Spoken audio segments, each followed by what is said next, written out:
Easily. Thank you so much. As Democrats call for Nancy Pelosi to step down, the House Minority Leader insisting she's not going anywhere and making her argument to stay. I was ready to go home with Hillary won. If you have a woman at the top of the table, I was the only woman at the table. And that's why I have to stay there, to be the one at the top women, at the top people at the table. Here to weigh in is our panel political science professor, Dr. Jeannie Zaino, liberal analyst, Kathy Aru, along with Kathy Barnett in the middle, Armed Forces Reserves veteran and host of Truth Exchange. Thank you so much for being with us. Thank you. Y'all's segment was so good this weekend, we wanted to bring you back, and you did such a great job. All right, Jeannie, I'll start with you. When you hear her say she's the master legislator, she keeps saying that. When you saw her on The View, we just played that clip, and she's saying because she's a woman, she needs to stay at the table.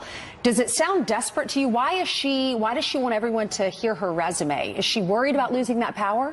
Well, you know, I look at it this way. If you have a sports team in the last 6 years you have lost, it is time for new leadership, new blood, new strategies. That's what the Democratic Party needs. The numbers tell the story here. 1,000 seats lost since 2008. She has been in the House 30 years. She has been in leadership 14 years. She may be a master legislator, but you know what? This is about being the head of the Democratic Party. This is about running the party, and they have not been successful in doing that. And oh, by the way, the average age of the Democratic leadership in the House right now is 77 years old. And there's nothing wrong with that if they were winning. But I speak with young people all the time, and I can tell you, saying Nancy Pelosi is at the top of the Democratic ticket does nothing to inspire them to go out and vote for Democrats. All right, as the Democrat, what do you think about leadership? Does she need to go, or do you need to find No, I think she's right on target. If you do talk to the younger voters. Just because she's a woman, she should stay at the table? Not because she's just a woman, but it's fabulous that she's a woman. If she does leave,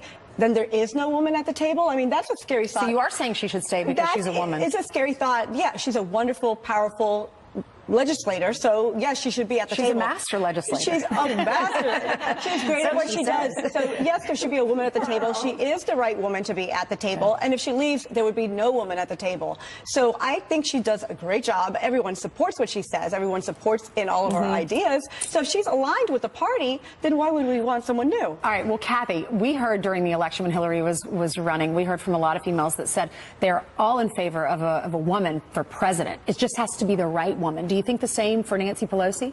The right woman, yes. And but let me just say that if Nancy does gift us with her presence for another term, the Republican Party, it's going to be like Christmas for them. They will be extremely excited for that, I'm sure. Why is that? Because the fact of the matter is that Nancy Pelosi, as you've already stated, I mean, they're losing seat after seat. And what we're recognizing, as Nancy has also said about herself, is that she raises a lot of money. She's extraordinary at raising money. But as a strategist said over the weekend, who's sovereign, the people or the money? And what we're finding out all across America is that Americans are awake, and time again, seat by seat, precinct by precinct, they are determined to take their government back and to remove these entrenched politicians. We should not be selecting leaders based on their anatomy. We should be selecting leaders based on their love for our country and their love for the rule of law. Jeannie, she brings up a good point about money. We know everything's a business, and the Democratic Party has fewer dollars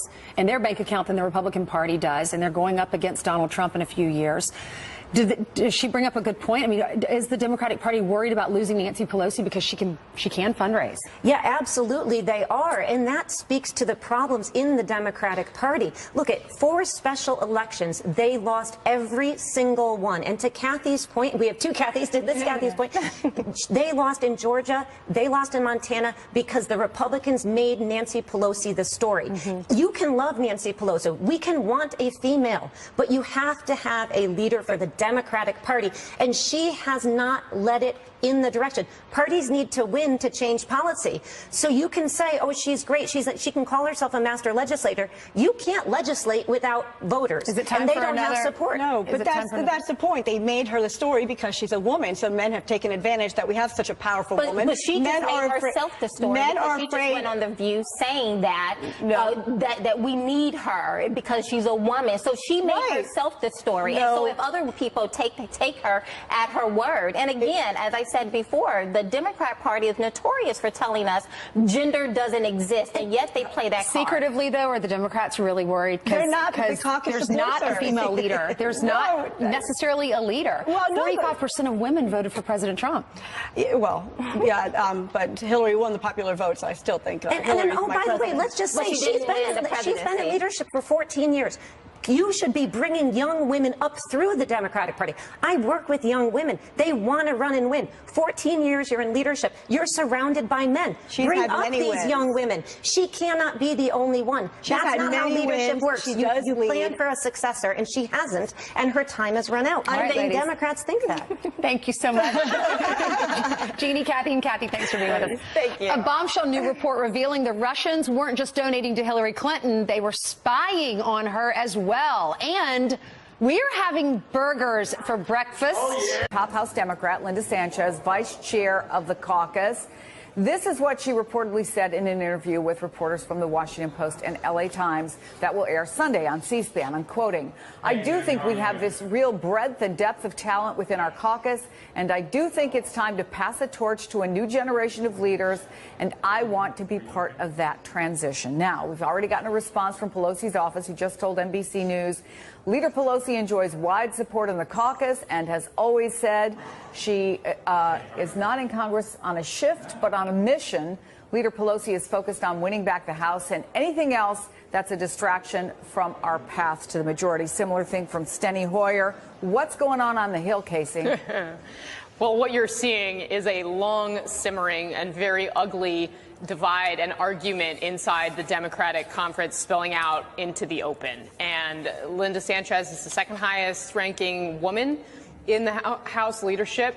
She also is 48 years old. Nancy Pelosi is 77 years old. And her leadership team, her top leadership team, includes Steny Hoyer and James Clyburn, both of whom are around Pelosi's age or closer to Pelosi's age than they are to Sanchez's age. And that has been something that we saw flare up around the leadership race earlier in the year. There was some unexpected challenges to Pelosi's role at the top of the caucus. But I think what you're seeing reflected here is a real deep frustration that there has not been any turnover, any opportunity really for younger Democrats to make a real mark.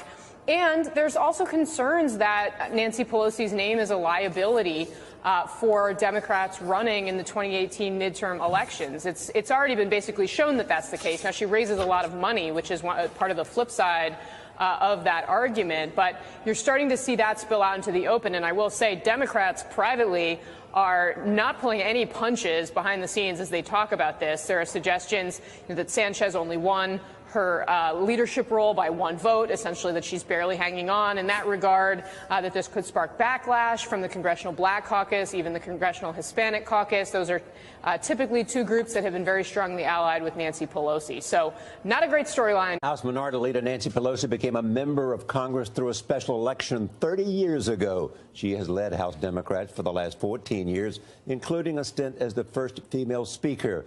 But the Democratic Party's losing streak in recent special elections prompted some House colleagues to question her leadership.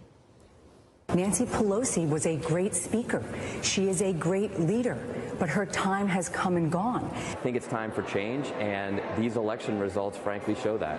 If we're going to regain the majority in 2018, we have to have new leadership. You think Nancy Pelosi is more toxic than Donald Trump? You know what?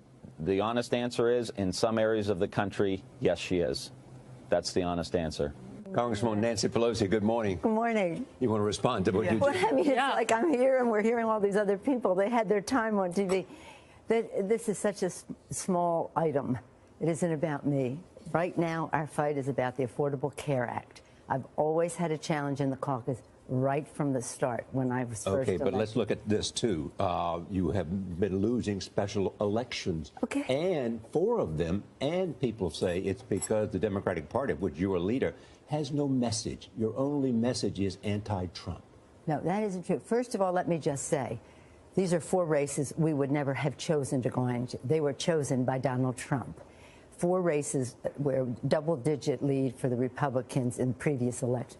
We picked up 70 points, 25 and one race, 15, 20, like that in the 4 races. The people in those states are very happy because we've pushed the Republicans very far back. Me, I like to win. But this was, the people in Georgia worked very hard, in Montana, all of those places, and they've made great progress leading up to their government. No, they lost, but again, there are 70 races that are easier for us than any of those. We would never have chosen to go in. There was so much excitement in the country to act against the election in November. So this isn't, these people were against me last November. They started this before. The fact is this. I led in 05 and 06 to take us to the majority, became Speaker of the House. President Obama became president. He was our spokesperson for 8 years. We just lost the election. We could write a message, but the fact is we need our members to write the message. And they know full well that that is something we're working with the Senate to go forward. Why don't you think you should step aside? Let me tell you why I should stay instead. Okay. Because I'm a master legislator. I'm experienced in terms of knowing the institutional memory of the Congress. If Hillary Clinton had won, I might have gone home. But with Donald Trump in the White House, with a Republican majority in both houses, no way. After President Trump won, President Obama came out. I remember being at the White House, and he said Democrats are characterized as coastal, liberal, latte-sipping, politically correct, out-of-touch folks. We have to be in those communities. How do you do that in 2018? Well, he was just president for 8 years. I don't think he was describing himself in that way. He was describing the challenge you have in 2018. Well, we always have a challenge. And that is, again, I take it back to the Affordable Care Act. So many people benefited from it. Some of them voted for Donald Trump. So we have to, I always say to people, it happens with your spouse as well.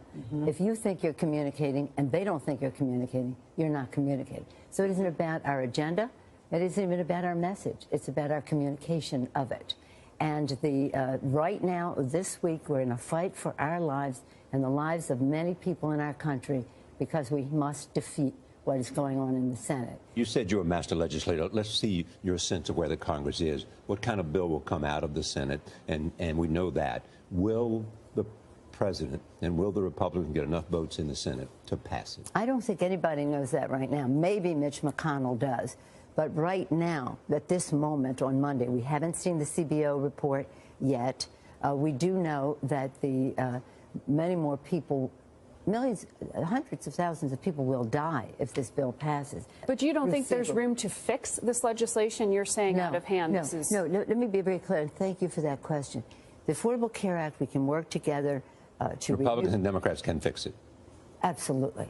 And that's what we had hoped that President Trump would want to do from the start, instead of sabotaging it. Some of the ills of it are because of the Republicans, when they took power, not renewing some of the things that were in there. And any bill that is passed, you see implementation and you know how you can improve it.